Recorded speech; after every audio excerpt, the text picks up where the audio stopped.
Sana makakita kami ng kumbaga smoking gun, ano? Isang tao na nagsasabi kinuha ni Vice President Duterte itong pera, linagay sa handbag niya at bumili ng kung ano-ano sa mall. Sana lumabas yung report ng AMLA na nagsasabi na may bilyon na nasa accounts nila, katulad ng sabi nila na meron daw, no, ng ibang mga nag-file ng mga kaso. Kasi kung hindi naman namin makita yun, parang wala na kaming nakikitang dahilan kung Sa usaping impeachment complaints against VP Sara, kapanapanabik kung ano ang kahihinatnan? Dahil ang impeachment complaints ngayon na kinakaharap ng Vice President ay apat. Pero sa apat na iyon, sabi ni House Deputy Speaker Congressman Ronaldo Puno ng 1st District ng Antipolo City, na pare-parehas lang ang mga alegasyon noong unang impeachment na i-file na kung saan naghahanap daw sila ng matibay na ebidensya. Hindi ka namin nakausap nung last time nung biglang nag-anunsyo po si Vice President Sara Duterte ng kanyang bid for the presidency in 2028. From that point of view, tama ba ang ginawa ng Vice Presidente o medyo napaaga naman? Dapat hindi muna. Sabi naman, hindi, binago niya yung landscape. Maganda yung anunsyo, maganda yung timing. Para sa inyo, Kong. sa tingin ko, alam na ng lahat na tatakbo siya. No? So, kung kailan niya aanunsyohin, yun na lang ang naiiwan at pinili niya yung panahon na yan. Sa tingin ko, hindi naman masyadong maaga yan. Tama lang naman yan. At total sa lahat ng mga survey, mukhang nangunguna naman siya. So from a tactical or strategic standpoint, siguro tama lang yung pag-announce niya. Hindi naman maaga masyado. Opo, pero sa gitna ng anunsyo po, kaliwat kanan din po ang nag-file ng impeachment complaint na dadaan po dyan sa inyo sa Kamara. No? Anong basa nyo, Kong? Kasi sabi na iba, hindi na kayang makakuha ng ng 1/3 yan. Sabi naman na iba, hindi, mukhang kakayanin pa rin. Pero dadaan sa House Committee on Justice. Anong basa nyo, Kong Ronnie? Well, siguradong tatalakay na mabuti yan sa Committee on Justice, no? Ito pananaw namin, ano? Tinignan namin yung mga complaints na pinasok. Halos pareho sa mga pinag-usapan dati sa Quadcom. Parang wala kaming nakikitang bago eh. Ito yung parehong mga paratang na lumabas noon at napag-usapan na ng mabuti ito noon. I mean, matagal eh, di ba? Yung mga hearing natin sa Quadcom. Mukhang nadiin na natin itong mga issue na to. So, parang kumbaga, wala akong nakikita na hindi ibinabalik lamang, parang nare-recycle, ano? So,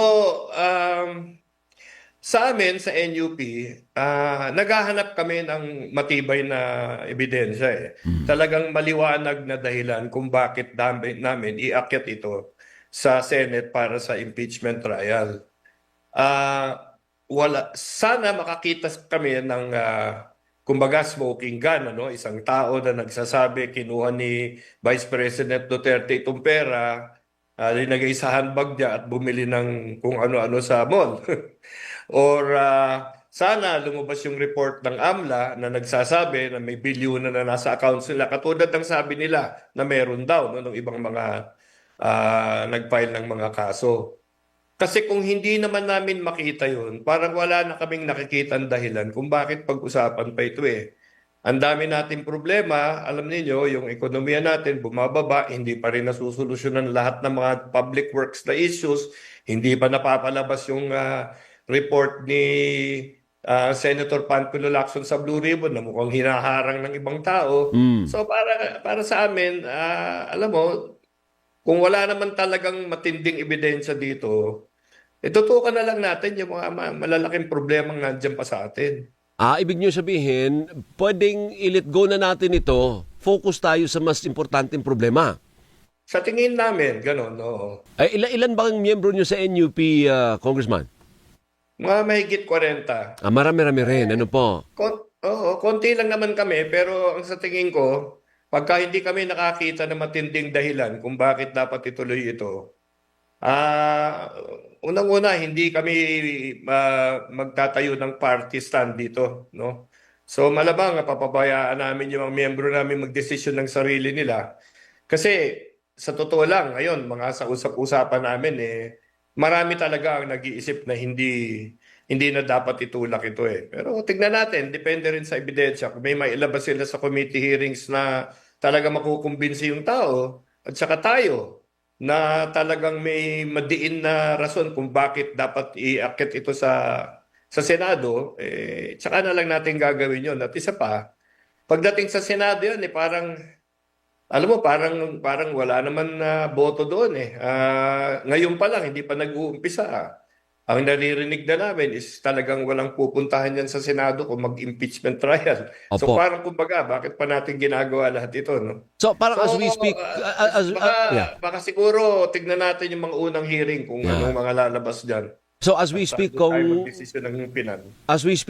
parang hindi tayo sigurado if yung mga nagpupush nito ay makakakuha ng bilang. I think the magic number, kung umabot man sa plenaryo yan, is a little over 100. Parang 105 ba? 106?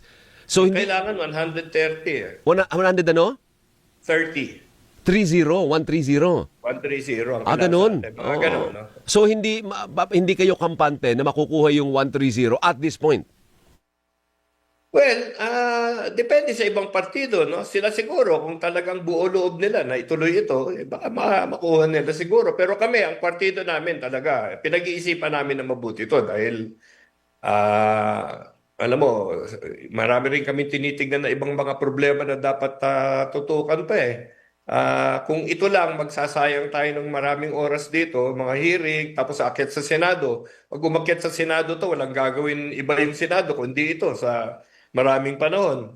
So parang, alam mo, kung hindi naman tayo nakasiguro na mayroon talagang dahilan at ang ebidensya hindi naman masyadong madiin, baka wag na lang muna natin tutungan ng pansin ito.